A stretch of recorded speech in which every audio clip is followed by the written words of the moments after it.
As I promised in my review of Annihilation, this video is going to be me trying my best to explain what happens to Lena, Dr. Ventress, and the rest of the volunteers after they enter the Shimmer, and also why whatever's inside of it is doing what it does to them.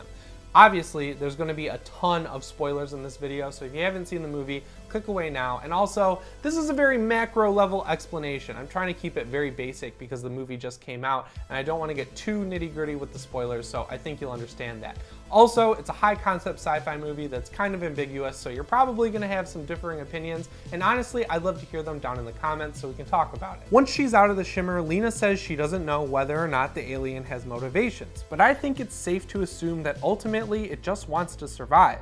To do that, it also needs to understand the planet it's landed on and the things living on it. And to me, that explains why once the people enter the Shimmer, time becomes fluid, with hours turning into days, and in Lena's case, days turning into months. If the living things inside of it don't know how long they've been in there, they'll probably never leave. And then the alien cells that infect organic material inside the Shimmer can learn how to replicate it so it can survive in that environment. As the alien cells replicate inside these organisms though, the Shimmer constantly is refracting DNA from these organisms within it, which causes mutations like the alligator with shark's teeth or the plants that grow in the shape of human beings. This also explains the mental degradation of the characters once they enter the Shimmer, because the alien cells are merging with their own and amplifying their personality traits, especially the negative ones. As for why the Shimmer exists, I think it's so that the alien organism can give itself a contained space to work with and spread its cells to a controlled group of organisms, because that results in a better chance of survival. Just before the mutated bear attacks, when Lena and Ventress are talking to each other at the shack at the bottom of the watchtower, Ventress tells Lena that more or less every human has a self-destructive tendency, whether it be drinking or smoking or something else.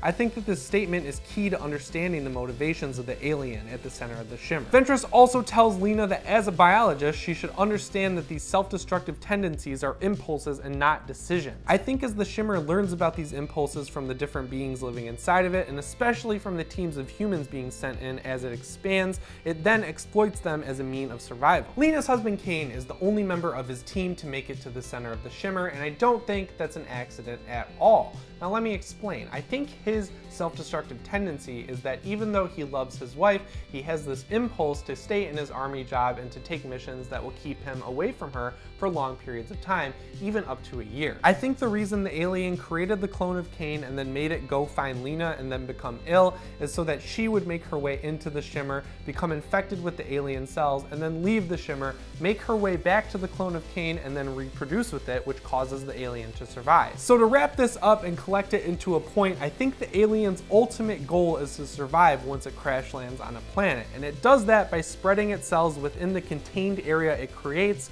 and then it tries its best to replicate and improve on the living things within that area so that once it leaves that area, it can survive for as long as possible at the top of the food chain. As I mentioned at the beginning of the video, this is a high concept sci-fi movie with a very ambiguous plot, so obviously everyone who sees it is going to have a differing opinion on what exactly happens in it. I'd love to hear what you think happened in the movie down in the comments below, and if you liked the video, it would really help me out if you hit the thumbs up button and subscribe. But that's all the time I have for today, guys, so as always, my name is Jimmy Champagne, and I will see you in the next one. Thanks for watching.